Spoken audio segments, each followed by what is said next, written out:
بسم الله الرحمن الرحيم والصلاة والسلام على رسول الله سيد الأولين والآخرين وعلى آله وصحابته الغر الميامين ومن تبعهم بإحسان إلى يوم الدين. Toujours avec la sourate Yusuf alayhi salam, nous étions juste au début avec les lettres découpées al-huruf al-muqatta'a telles alif lam mim, alif lam ra, kaf ha ya ayn sad, قاف والقرآن المجيد نون والقلم طه ما أنزلنا عليك القرآن لتشقى ياسين والقرآن الحكيم إلى آخره. Ces lettres découpées, pour résumer un peu, on avait dit que pour certains tabi'i ou tabi'i, c'est-à-dire les successeurs des compagnons et les successeurs des successeurs, c'est-à-dire autour des trois premières générations de l'islam, certains disent que ces lettres découpées sont des noms de Dieu. D'autres disent que ces lettres découpées, l'être humain n'a pas la connaissance ni le savoir pour connaître ces lettres-là, parce que le seul qui détient, qui est le détenteur de ce savoir et de cette connaissance, c'est Allah, exalté soit-il. Donc, pour la plupart des salaf salih, lorsqu'ils arrivaient sur ces versets-là, ils disaient « Allahu a'lamu bimuradi ». Dieu seul, Allah, sait ou connaît le sens. Et certains d'entre eux classent ces lettres découpées parmi ce qu'on appelle al-mutashabihat dans le Coran. C'est-à-dire, il y a des versets qui sont équivoques, qui prêtent à plusieurs formes d'interprétation, et il place donc ces versets-là dans ce cadre-là. C'est-à-dire que ce sont des versets que seul Dieu connaît le sens. وَمَا يَعْلَمُ تَأْوِيلَهُ إِلَّا اللَّهُ. Certains d'autres nous disent que ces lettres sont des lettres avec lesquelles Allah jure, ou par lesquelles Allah jure. Donc ce sont des serments. Des serments. D'autres nous disent que ce sont des noms, il y a certains qui sont des noms des prophètes, comme Yassine ou al-Qur'an al-Hakim. Certains nous disent que Yassine est l'un des prénoms du prophète, Muhammad sallallahu alayhi wa sallam. D'autres nous disent également que Taha, ma anzalna alayka al-Qur'an, est un prénom également du messager d'Allah, Muhammad sallallahu alayhi wa sallam. Donc, de manière très ramassée, nous pouvons dire qu'il y a plusieurs avis sur cette question. Et nous avons maintenu l'avis selon lequel les savants musulmans ou certains savants musulmans disent que ce sont des lettres qu'Allah a débuté certaines sourates pour défier les Arabes en leur disant que voilà, ce Coran est composé de lettres et c'est les mêmes lettres que vous utilisez quotidiennement. C'est les lettres que vous faites usage tous les jours, mais vous ne saurez pas et vous ne serez jamais capable de produire un texte comparable au Coran, à la parole de Dieu. Et nous avons dit que c'est cet avis-là qui nous semble être le plus probant parmi tous les avis cités. Pourquoi? Pour plusieurs raisons. Parce que si, à partir du moment qu'on a énuméré les sourates qui commencent par ces lettres découpées, on s'est retrouvé avec 29 sourates qui correspondent aux 29 lettres de la langue arabe. Les 29 lettres. L'alphabet arabe est composé de 29 lettres. Si on y rajoute la hamza. Et ça, c'est l'avis le plus probant chez les grammariens arabes. Nous avions également ajouté que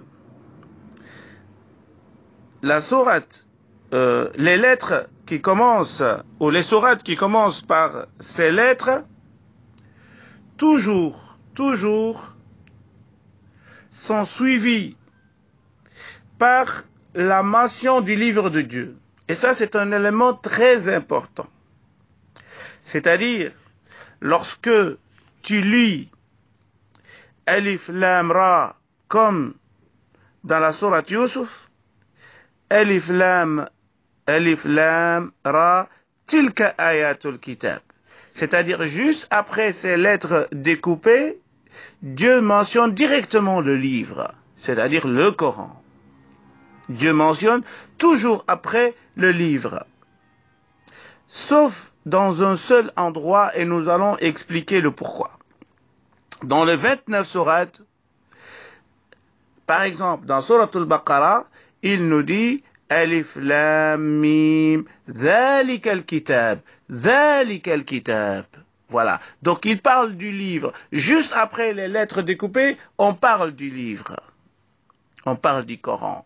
Ce qui veut dire quoi? Ce qui veut dire que ces lettres découpées sont liées au Coran et sont liées directement à la défiance.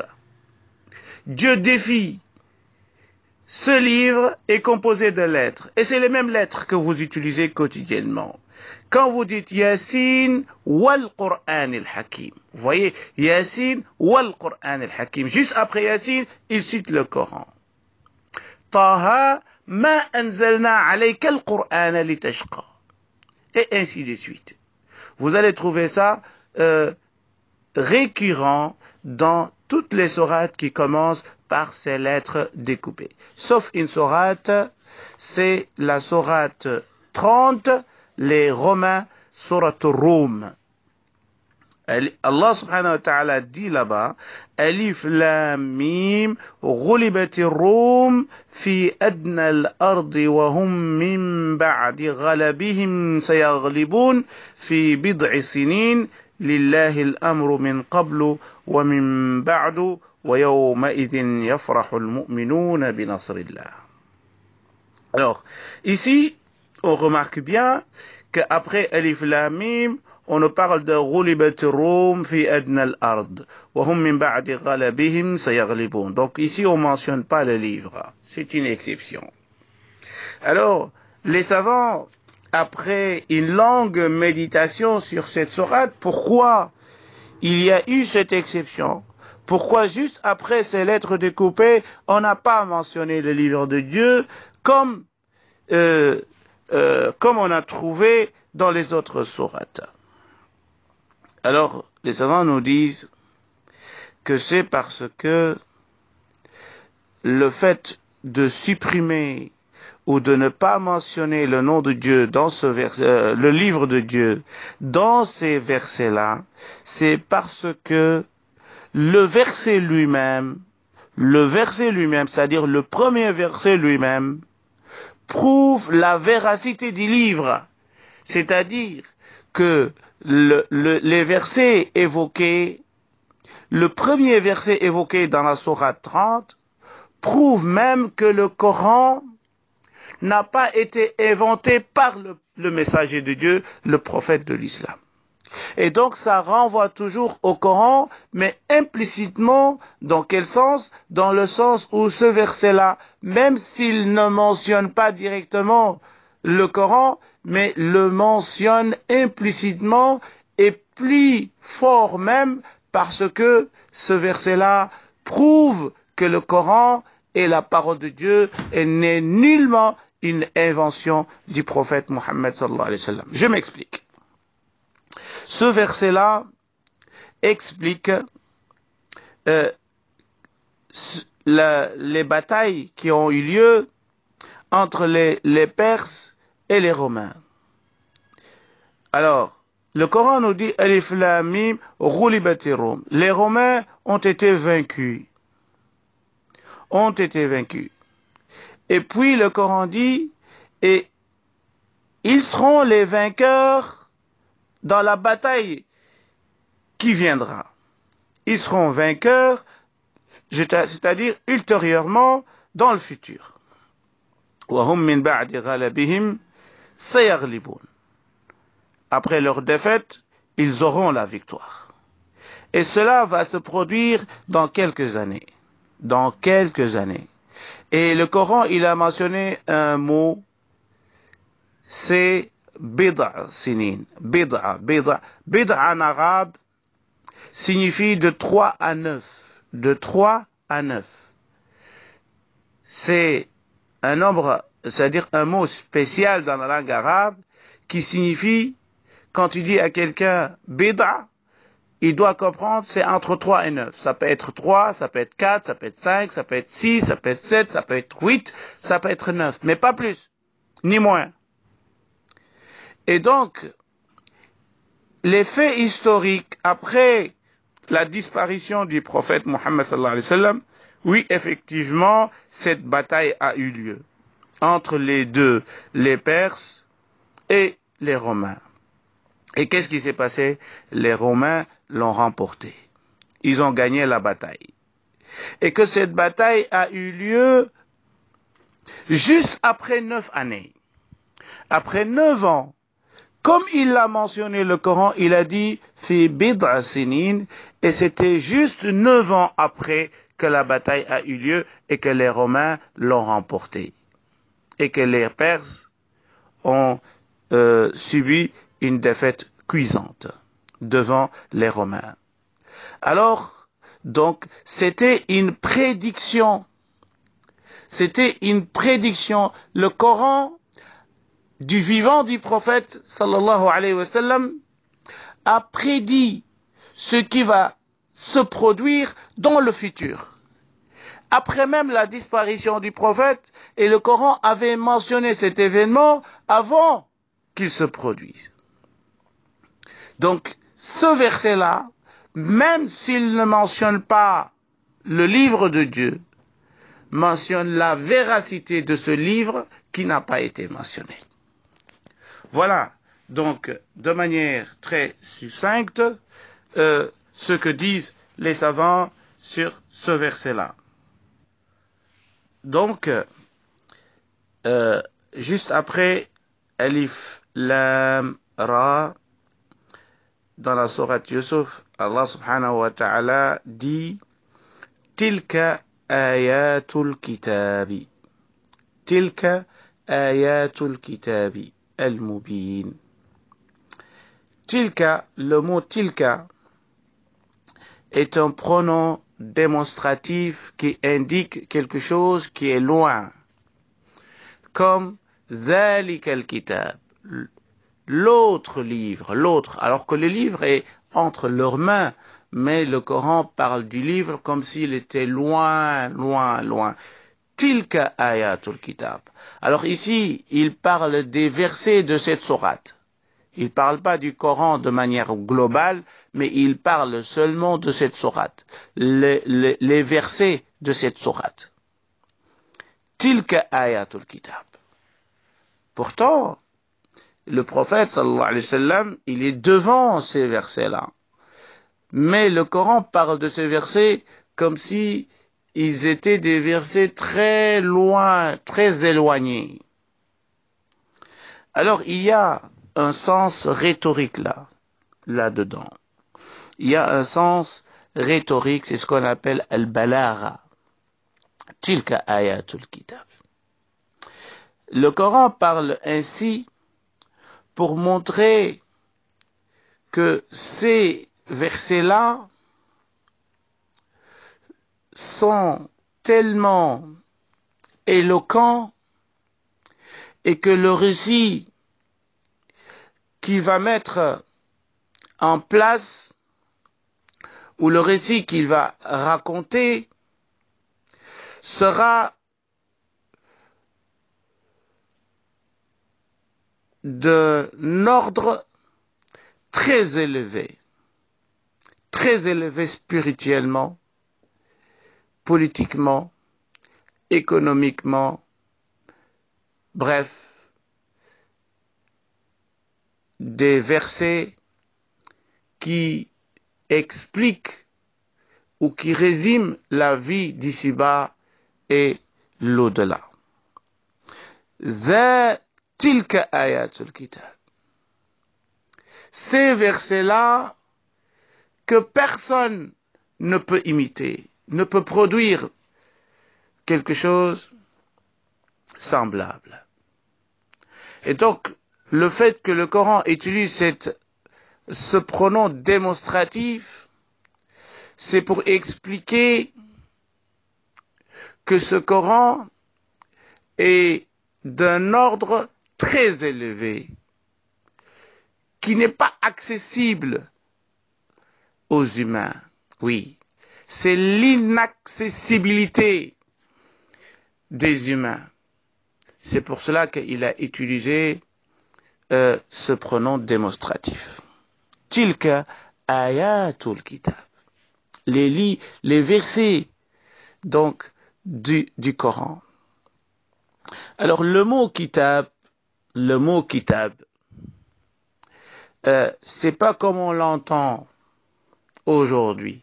Quand je dis kitab, un livre, on traduit kitab par livre, n'est-ce pas? Un kitab, livre. Et donc c'est comme si le Coran, en fait, au moment de sa révélation, il est descendu comme un livre. C'est-à-dire des papiers avec de l'encre et il y a des lignes là-dessus. Non, ça s'est pas passé comme ça. Le Coran est descendu oralement par l'entremise de l'ange Gabriel et qui a été versé dans le cœur du prophète sallallahu alayhi wa sallam. Donc le Coran est devenu livre, papier, encre, avec couverture et tout cela. C'est devenu comme ça plus tard, après la mort du prophète sallallahu alayhi wa sallam. Donc ce n'était pas un livre au départ, mais c'était un texte récité. Un texte récité. Peut-être on aura l'occasion de parler ce passage du Coran récité jusqu'au Coran livre à l'époque de Othman radiyallahu anhu. Alors ce qu'il faut comprendre ici, pourquoi le Coran utilise kitab, alors qu'à l'époque c'était pas comme ce qu'on entend aujourd'hui par livre, parce que c'était un texte récité, c'était pas un livre comme on l'entend aujourd'hui, parce que le mot kitab, en fait, signifie des phrases regroupées. Kataba, ça veut dire assembler, joindre les uns avec les autres. C'est regrouper. Quand on dit katibatun min al-jaysh, c'est-à-dire une armée qui est composée de soldats. Ça veut dire quoi? Ça veut dire que en mettant les uns à côté des autres, les versets à côté des autres, les sourates les unes à côté des autres, et là on a un kitab, c'est-à-dire un assemblage. On a regroupé des choses, donc on a regroupé des versets, on a regroupé également des sourates, et là ça fait un livre. Mais dans le sens authentique du terme, pas dans le sens que l'on entend aujourd'hui. Aujourd'hui, la notion du livre est autre que la notion du livre à l'époque du prophète sallallahu alayhi wa sallam. Alors c'est ce qu'il faut comprendre. Tilka ayatul kitabi al-mubin. Oui, le livre clair et limpide. Le livre clair et limpide. Oui, tout le Coran n'est pas clair et limpide. Mais par contre, ces versets-là, qui ont été révélés au prophète Mohammed sallallahu alayhi wa sallam pour expliquer le récit de Youssouf, ces versets-là sont clairs et limpides. Mais tout le Coran n'est pas clair et limpide. Il y a dans le Coran des versets clairs et limpides et des versets qui sont équivoques, qui prêtent à plusieurs formes d'interprétation. Et donc, minhu ayatun muhkamat, hunna ummul kitab, wa ukharu mutashabihat. C'est le Coran qui le dit au verset 7 de la sourate 3. Ali Imran. Et donc, il y a dans le Coran des versets clairs et des versets qui ne sont pas clairs. Ici, il nous dit Ayatul Kitab il-Mubin. Oui, qui sont clairs. Oui, effectivement. Lorsque vous lisez cette sourate, vous allez voir que ces versets sont clairs et limpides.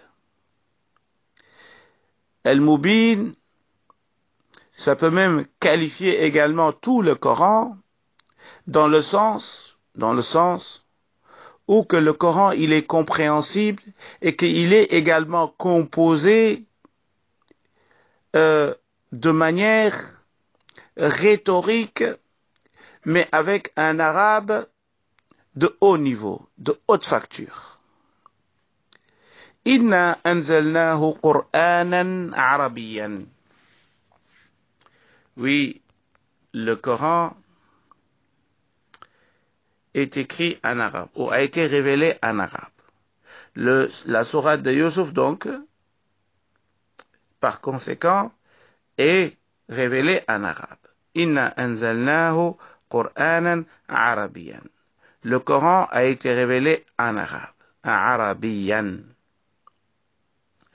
Alors ici, il faut s'arrêter sur le mot arabiyan. Arabe, le mot arabe signifie la clarté.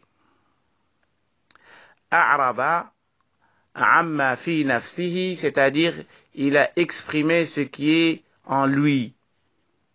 A'raba, amma fi nafsihi. Il a exprimé ce qui est en lui. Pourquoi? Parce que les Arabes, d'ailleurs comme tous les peuples qui ont eu une grande civilisation, ou bien qui ont dominé à un moment donné dans l'histoire, considèrent que ce peuple-là est le seul peuple qui est civilisé ou qui est capable de s'exprimer alors que les autres peuples ne savent pas s'exprimer.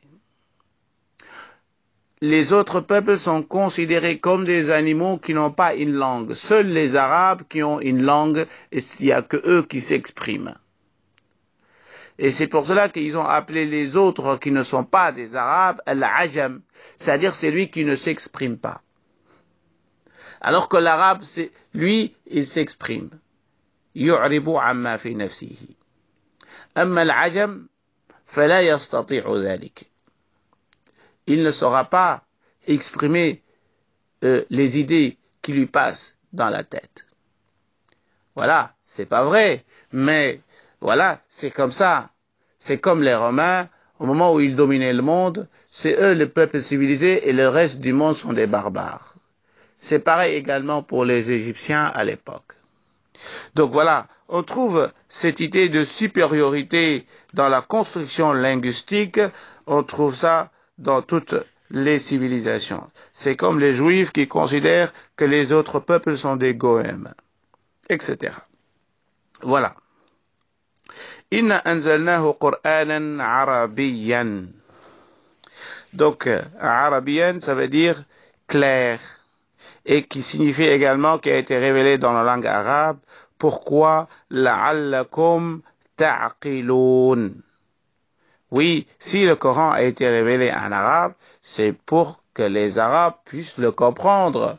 Parce que si toutefois que le Coran a été révélé en hébreu ou bien en chinois ou en sénégalais, les Arabes n'auront rien compris parce qu'ils ne maîtrisent pas cette langue.